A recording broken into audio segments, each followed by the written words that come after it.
ಇನ್ನು ವಿದ್ಯುತ್ ತಂತಿ ತಗಲಿ ಬಾಲಕಿ ದುರ್ಮರಣ.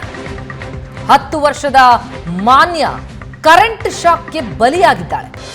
ವರ್ತೂರಿನ ಪ್ರೆಸ್ಟೀಜ್ ಹ್ಯಾಬಿಟ್ಯಾಟ್ ಅಪಾರ್ಟ್ಮೆಂಟ್ನಲ್ಲಿ ನಡೆದಂತಹ ಘಟನೆ ಇದು. ಕೂಡಲೇ ಬಾಲಕಿಯನ್ನು ಆಸ್ಪತ್ರೆಗೆ ದಾಖಲಿಸಿದ ಸ್ಥಳೀಯರು, ಆದರೆ ಚಿಕಿತ್ಸೆ ಫಲಕಾರಿಯಾಗಲಿಲ್ಲ. ಆಸ್ಪತ್ರೆಯಲ್ಲಿ ಮೃತಪಟ್ಟಿದ್ದಾಳೆ ಬಾಲಕಿ. ಬಾಲಕಿ ಪೋಷಕರಿಂದ ವರ್ತೂರು ಪೊಲೀಸ್ ಠಾಣೆಗೆ ದೂರು.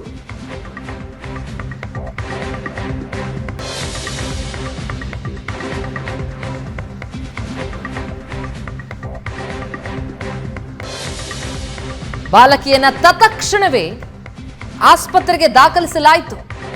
ಆದರೂ ಕೂಡ ಚಿಕಿತ್ಸೆ ಫಲಕಾರಿಯಾಗಲಿಲ್ಲ. ಬಾಲಕಿ ಪೋಷಕರು ವರ್ತೂರು ಠಾಣೆಗೆ ಈಗ ದೂರನ್ನ ಕೊಟ್ಟಿದ್ದಾರೆ.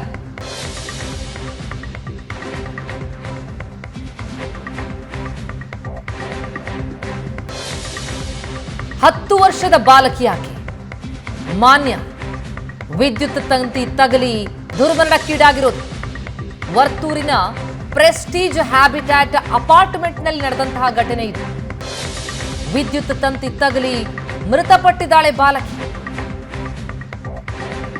ಇತ್ತೀಚೆಗಷ್ಟೇ ಅಮ್ಮ ಮಗು ವಿದ್ಯುತ್ ತಂತಿಯನ್ನ ಮೆಟ್ಟಿ ಭಸ್ಮ ಆಗಿದ್ದನ್ನ ಮೃತಪಟ್ಟಿರುವಂತಹ ಘಟನೆ ಮಾಸುವ ಮುನ್ನವೇ ಮತ್ತೊಂದು ಕರೆಂಟ್ ಶಾಕ್ನ ಘಟನೆ ಇದು. ವರ್ತೂರು ಪೊಲೀಸ್ ಠಾಣಾ ವ್ಯಾಪ್ತಿಯಲ್ಲಿ ನಡೆದಿರುವಂತಹ ಘಟನೆ. ಕೂಡಲೇ ಬಾಲಕಿಯನ್ನ ಆಸ್ಪತ್ರೆಗೆ ದಾಖಲಿಸಲಾಯಿತು, ಆದರೆ ಚಿಕಿತ್ಸೆ ಫಲಕಾರಿಯಾಗಲಿಲ್ಲ. ಪ್ರೆಸ್ಟೀಜ್ ಹ್ಯಾಬಿಟ್ಯಾಟ್ ಅಪಾರ್ಟ್ಮೆಂಟ್ನಲ್ಲಿ ನಡೆದಂತಹ ಘಟನೆ ಇದು.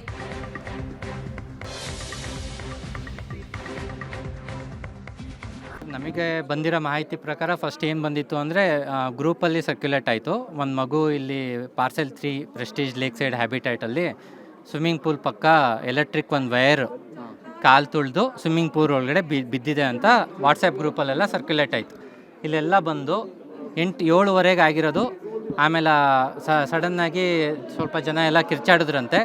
ಕಿರ್ಚಾಡಿದ ತಕ್ಷಣ ಸೆಕ್ಯೂರಿಟಿ ಅವರೆಲ್ಲ ಬಂದಿದ್ದಾರೆ. ಬಂದಿದ್ದ ತಕ್ಷಣ ಮಗುನ ಎತ್ಕೊಂಡೋಗಿ CPR ಏನೋ ಮಾಡಿ ಹಾಸ್ಪಿಟ್ಲಿಗೆ ಸೇರಿಸಿದ್ದಾರೆ. ಇಲ್ಲೇ ಸಹಸ್ರ ಹಾಸ್ಪಿಟಲ್ ಅಂತ.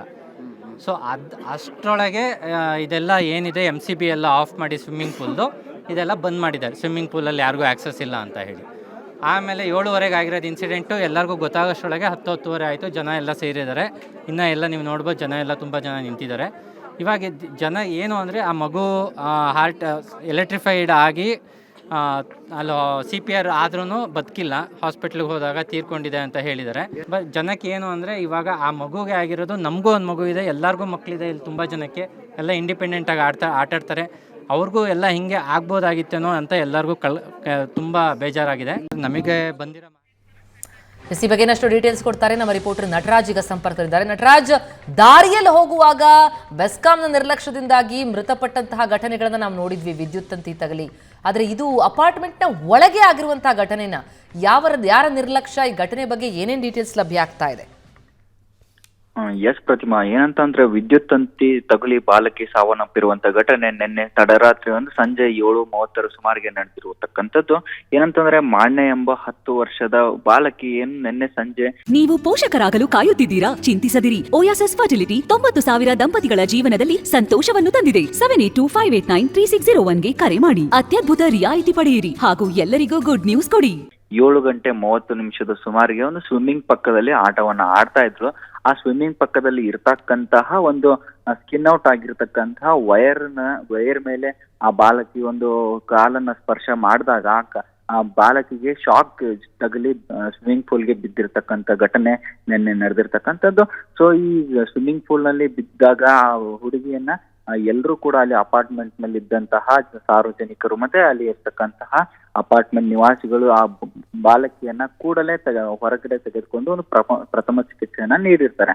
ಸೊ ಪ್ರಥಮ ಚಿಕಿತ್ಸೆ ಯಾವುದೇ ರೀತಿಯಾದಂತಹ ವರ್ಕೌಟ್ ಆಗದೆ ಇದ್ದ ಸಂದರ್ಭದಲ್ಲಿ ಕೂಡಲೇ ಅಲ್ಲಿ ಇರ್ತಕ್ಕಂತಹ ಸ್ಥಳೀಯ ಒಂದು ಆಸ್ಪತ್ರೆಗೆ ಅಲ್ಲಿ ಕರೆದುಕೊಂಡು ಹೋಗ್ತಾರೆ. ಸೊ ಕರೆದುಕೊಂಡು ಹೋದ ಸಂದರ್ಭದಲ್ಲಿ ಒಂದು ಚಿಕಿತ್ಸೆಯನ್ನ ನೀಡ್ತಾರೆ. ಬಟ್ ಆದ್ರೆ ಏನಂತ ಚಿಕಿತ್ಸೆ ಫಲಕಾರಿಯಾಗದೆ ಆ ಬಾಲಕಿ ಅಲ್ಲೇ ಆಸ್ಪತ್ರೆಯಲ್ಲಿ ಸಾವನ್ನಪ್ಪಿರ್ತಕ್ಕಂಥ ಘಟನೆ ನಡೆದಿರ್ತಕ್ಕಂಥದ್ದು. ಆಮೇಲೆ ಈ ರೀತಿ ಘಟನೆ ನಡೆದಿರತಕ್ಕಂಥ ಬೆನ್ನಲ್ಲೇ ಬಾಲಕಿಯ ಪೋಷಕರು ಮತ್ತೆ ಅಲ್ಲಿರ್ತಕ್ಕಂತಹ ಸಾರ್ವಜನಿಕರು ಎಲ್ಲರೂ ಕೂಡ ಒಂದು ಪೊಲೀಸ್ ಸ್ಟೇಷನ್ಗೆ ಕಂಪ್ಲೇಂಟ್ ನೀಡೋದಕ್ಕೆ ಮುಂದಾಗ್ತಾರೆ. ಸೊ ಇಲ್ಲಿ ಏನ್ ನಮ್ಗೆ ಪ್ರಮುಖ ಕಾರಣ ಕಂಡು ಬರುತ್ತೆ ಅಂತ ಅಂದ್ರೆ, ಇಲ್ಲಿ ಯಾವುದೇ ರೀತಿಯಾದಂತ ಹೊರಗಡೆ ನೋಡ್ತಾ ಇರ್ತೀವಿ ಬೆಸ್ಕಾಂ ನಿರ್ಲಕ್ಷ್ಯದಿಂದ ಈ ರೀತಿ ಆಗಿರುತ್ತೆ. ಆದ್ರೆ ಈ ಅಪಾರ್ಟ್ಮೆಂಟ್ ನಲ್ಲಿ ಇರ್ತಕ್ಕಂತಹ ಒಂದು PPMS ಅನ್ನೋ ಒಂದು ಖಾಸಗಿ ಕಂಪನಿಯ ಒಂದು ನಿರ್ಲಕ್ಷ್ಯದಿಂದ, ಯಾಕಂತಂದ್ರೆ ಇಡೀ ಕಂಪ್ಲೀಟ್ ಆಗಿ ಅದು ಏನ್ ಪ್ರೆಸ್ಟೀಜ್ ಅಪಾರ್ಟ್ಮೆಂಟ್ ಇರ್ತಕ್ಕಂತ ಏನಿಲ್ಲ ಅಂತಂದ್ರು ಒಂದು 22ರಿಂದ 24 ಬಿಲ್ಡಿಂಗ್ ಗಳಲ್ಲಿ ಸದ್ಯಕ್ಕೆ ಇರ್ತಾ ಇದ್ದು, ಅವು ಎಲ್ಲದಕ್ಕೂ ಕೂಡ PPMS ಅನ್ನೋ ಖಾಸಗಿ ಕಂಪನಿಯಿಂದ ಕರೆಂಟ್ ಅನ್ನ ಸಪ್ಲೈ ಮಾಡಲಾಗುತ್ತೆ.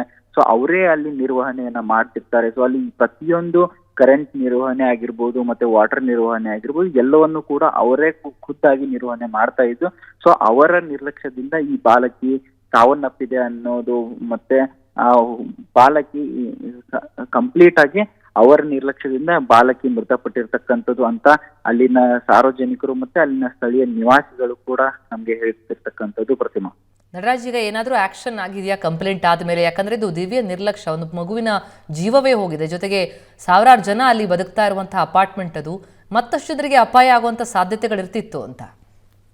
ಹೌದು ಪ್ರತಿಮಾ, ಯಾಕಂತಂದ್ರೆ ಇಲ್ಲಿ ಜನರು ಕೂಡ ಅಲ್ಲಿ ಒಂದು ಮಾತನ್ನ ವ್ಯಕ್ತಪಡಿಸಿದ್ರು, ನಮಗೂ ಕೂಡ ಮಕ್ಕಳು ಇರ್ತಾರೆ, ಈ ರೀತಿ ಇವರ ದಿವ್ಯ ನಿರ್ಲಕ್ಷ್ಯದಿಂದ ಯಾರಿಗಾದ್ರೂ ಈ ತರ ತೊಂದರೆ ಆಯ್ತು ಅಂತಂದ್ರೆ ಎಲ್ರಿಗೂ ಕೂಡ ಒಂದು ಸಂಕಷ್ಟ ಎದುರಾಗುತ್ತೆ. ಸೊ ಯಾಕೆ ಈ ತರ ದಿವ್ಯ ನಿರ್ಲಕ್ಷ್ಯವನ್ನ ತೋರಿಸ್ತಾ ಇದ್ದಾರೆ ಈ PPMS ಕಂಪ್ನಿಯವರು, ಮತ್ತೆ ಅವ್ರು ಯಾಕೆ ಎಲ್ಲಾ ಕಡೆ ಚೆಕಿಂಗ್ ಅನ್ನ ಮಾಡ್ತಾ ಇಲ್ಲ ಅನ್ನೋ ಮಾತುಗಳು ಕೂಡ ಅವರು ಆಡಿದ್ರು. ಸೊ ಇಲ್ಲಿ ಒಂದು PPMS ಕಂಪನಿ ಅಂತಂದ್ರೆ ಅದು ಒಂದು ಕಂಪ್ಲೀಟ್ ಆಗಿ ಪ್ರೆಸ್ಟೀಜ್ ಕಂಪನಿ ಏನು ನಿರ್ವಹಣೆ ಮಾಡುತ್ತೆ ಅದನ್ನ ಕಂಪ್ಲೀಟ್ ಆಗಿ ಅವರೇ ಖುದ್ದಾಗಿ ನಿರ್ವಹಣೆ ಮಾಡ್ಬೇಕು. ಆದ್ರೆ ಇವ್ರು ಯಾಕೆ ಮಾಡ್ತಾ ಇಲ್ಲ ಅನ್ನೋ ಮಾತುಗಳನ್ನು ಕೂಡ ಇಲ್ಲಿ ವ್ಯಕ್ತಪಡಿಸಿದ್ರು. ಸೊ ತಡರಾತ್ರಿ 12:30 ನಂತರ 3 ಗಂಟೆವರೆಗೂ ಕೂಡ ಒಂದು ಪ್ರತಿಭಟನೆಯಲ್ಲಿ ತೊಡಗಿದ್ರು. ಪ್ರತಿಮಾ, ಥ್ಯಾಂಕ್ ಯು ನಟರಾಜ್ ತಮ್ಮೆಲ್ಲ ಮಾಹಿತಿಗೆ.